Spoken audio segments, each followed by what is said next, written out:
We begin with this Fox News alert. President Trump sticking by diplomacy with indirect nuclear talks with Iran. But fierce power is on the way. Everything is on the table. The president is adding a weapon to the U.S. aircraft carriers, fighter jets, and weapons that he's already sent to the Middle East. He's called it an armada. I'm Harris Faulkner. You are in the Faulkner Focus. That armada includes the world's largest warship, the USS Gerald Ford, which is now on its way there. The USS Abraham Lincoln arrived to the region late last month. Axios reporting with this headline: Trump moves closer to a major war with Iran. A U.S. military operation in Iran would likely be a massive weeks-long campaign that would look more like full-fledged war than last month's pinpoint operation in Venezuela, sources say. Such a war would have a dramatic influence on the entire region and major implications for the remaining 3 years of the Trump presidency. All of that in Axios. And this, the Vice President, J.D. Vance. We do have a very powerful military. The president's shown a willingness to use it.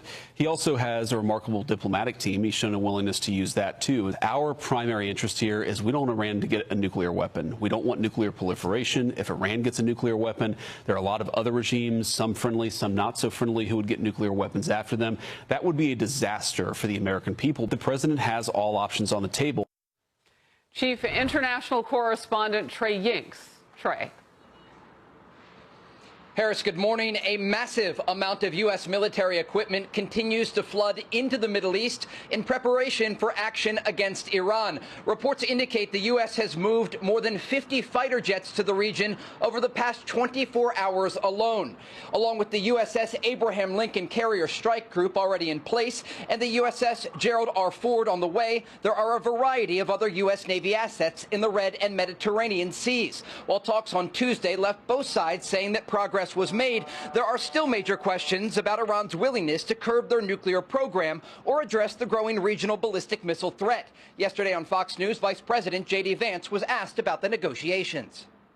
They agreed to meet afterwards, but in other ways it was very clear that the president has set some red lines that the Iranians are not yet willing to actually acknowledge and work through. So we're going to keep on working it, but of course the president reserves the ability to say when he thinks that diplomacy has reached its natural end. We hope we don't get to that point, but if we do, that'll be the president's call. The Iranians continue to threaten the United States. From the supreme leader to lower-level commanders, the IRGC has promised to go after American military interests in the event of escalation in the region. Iran's president has tried to strike a more diplomatic tone on nuclear issues, despite the threatening rhetoric from the rest of Iranian leadership. We have stated these many times. My own statements are not important.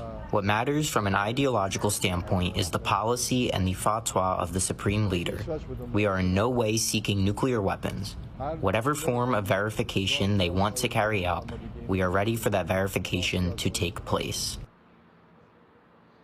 Here in Israel, officials reportedly believe war could erupt in a matter of days and are preparing accordingly. Harris? Great reporting as always. Thank you for getting us started, Trey Yingst.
Couple of months with the protests, they've killed at least, it looks like 32,000 protests, 32,000 protesters in their own country. They shot them and hung them. We stopped them from hanging a lot of them with the threat of serious violence, but this is some terrible people. They've already developed missiles that can threaten Europe and our bases overseas, and they're working to build missiles that will soon reach the United States of America. After Midnight Hammer, they were warned to make no future attempts to rebuild their weapons program, and in particular, nuclear weapons. Yet they continue, starting it all over. We wiped it out, and they want to start all over again, and are at this moment again pursuing their sinister ambitions. We are in negotiations with them. They want to make a deal, but we haven't heard those secret words. We will never have a nuclear weapon. My preference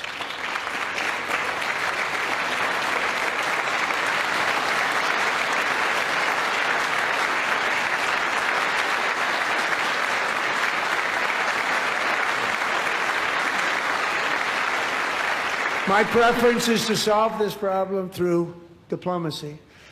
But one thing is certain, I will never allow the world's #1 sponsor of terror, which they are by far, to have a nuclear weapon. Can't let that happen.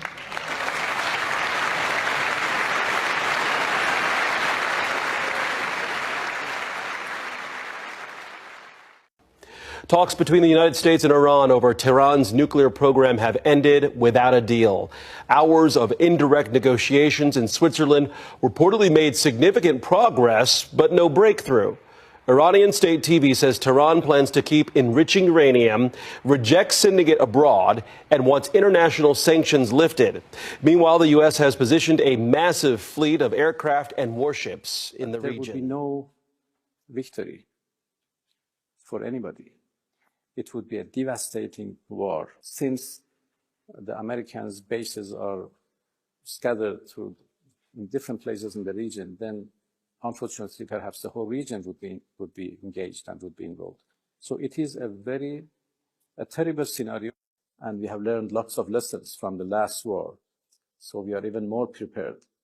And that means, by the way, that the aim is to prevent a war.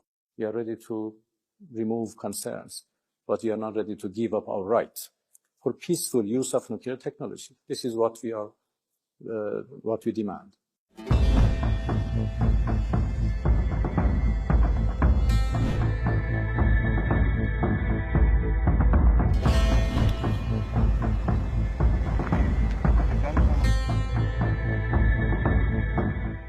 The most powerful aircraft carrier on Earth is now off Israel's coast, the USS Gerald R. Ford. And the question everyone is asking tonight, is the US preparing to strike Iran within hours? On February 27, 2026, the USS Gerald R. Ford, America's largest and most advanced aircraft carrier, arrived in the eastern Mediterranean near Israel. The 100,000-ton nuclear-powered supercarrier left Souda Bay in Crete just a day earlier. Now it's operating near Israel's northern coastline, close to Haifa. This is not routine. The Ford carries more than 75 aircraft, advanced fighter jets, electronic warfare systems, missile defense capabilities. It is essentially a floating airbase capable of launching sustained combat operations. And it's not alone. The USS Abraham Lincoln Carrier Strike Group is already in the broader region. 2 US supercarriers in the same theater. That's rare, and it sends a message. This deployment comes just as the third round of the US-Iran nuclear talks in Geneva ended without a breakthrough. Oman says significant progress was made, but no deal. No agreement on enrichment limits. No clarity on Iran's nuclear sites. Meanwhile, Washington is reportedly demanding zero uranium enrichment, dismantling of key nuclear facilities, permanent restrictions, and minimal sanctions relief unless full compliance. Tehran, on the other hand, has warned that US carriers remain within missile range. President Trump's administration has openly discussed military options if diplomacy fails. Iran has continued enrichment activity. Israel has warned it will not allow Iran to reach nuclear weapon capability. Now, the most advanced U.S. carrier ever built is sitting off Israel's coast. There is no official confirmation of an imminent attack, but military analysts say carrier positioning like this provides rapid strike capability if ordered. If diplomacy collapses, the infrastructure for action is already in place. This is one of the largest U.S. naval buildups in the Middle East in decades. Supporters call it deterrence. Critics call it escalation. Either way, the message is unmistakable. The USS Gerald R. Ford has arrived. Talks with Iran remain fragile. Missiles are within range on both sides. The world is watching the Mediterranean tonight.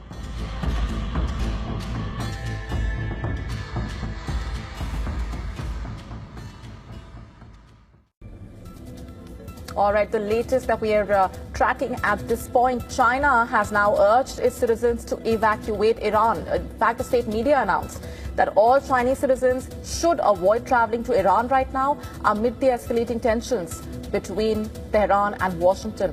And all Chinese citizens presently in Iran were asked to evacuate as soon as possible. That's the latest just coming in amid the tensions in West Asia. In fact, China joining that long list of countries that have urged their citizens to leave Iran amid the worsening security situation and amid those tensions. In fact, the U.S. has engaged in a massive military buildup around Iran. We've been telling you about that. This while nuclear talks between the two sides have been taking place. The third round of talks just concluded in Geneva earlier without a deal. And Iran is urging the U.S. to drop its excessive demands in order for a nuclear deal to get finalized. But in the latest, the U.S. has also issued an advisory for its embassy staff in Israel as the possibility of strikes looms large. And amid those tensions, Iran and the U.S. are also set to resume technical level discussions in Vienna next week. So that's the latest coming in at this point, the way things stand. In the latest, China also urging its citizens to leave Iran given the current situation.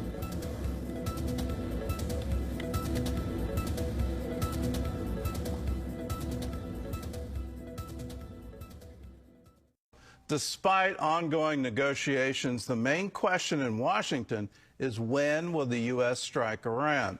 The U.S. military leadership has been briefing President Trump on his options.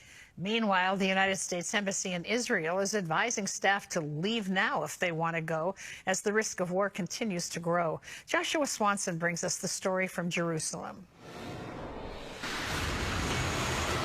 The threat of war with Iran still looms, despite another round of peace negotiations in Geneva this week. While both Washington and Tehran signaled a willingness to keep talking, no agreement was reached. U.S. and Iranian officials agreed to continue discussions next week. Iran's Foreign Minister Abbas Araghchi claimed progress was made toward a possible resolution. I can say that we made good progress after several hours of intensive negotiations. We have started serious discussions about the elements of a deal, both in the field of nuclear issues and the removal of sanctions. Yet conflicting reports suggest the sides remain far apart. U.S. envoy Steve Witkoff and Jared Kushner demanded that Tehran dismantle all nuclear sites and turn over enriched uranium. In Washington, the U.S. Central Command Chief reportedly briefed President Trump on potential strike options as the United States continues building up a massive force in the region. With the USS Gerald Ford aircraft carrier approaching the coast of Haifa, Politico reports some U.S. senior advisors are urging the president to allow Israel to strike first. One person familiar with the discussion said there's thinking in and around the administration that the politics are a lot better if the Israelis go first and alone and the Iranians retaliate. As questions grow over whether diplomacy can succeed, the focus in Washington appears to be shifting from if to when and how a potential strike could occur. Here in Israel, the U.S. Embassy has now authorized the departure of non-essential personnel because of security risks. Also in Jerusalem, Indian Prime Minister Narendra Modi delivered a historic address to the Knesset. India stands with Israel firmly, with full conviction in this moment and beyond. Modi also emphasized the shared heritage of two ancient civilizations and deepening strategic ties between the democracies. On Israel's northern border, the IDF struck 8 Hezbollah military compounds. The sites reportedly stored firearms and rockets and were used by the Radwan force for training, in violation of the ceasefire. And the Jerusalem Post reports the Palestinian Authority in 2025 transferred $500 million shekels under its pay-for-slay program.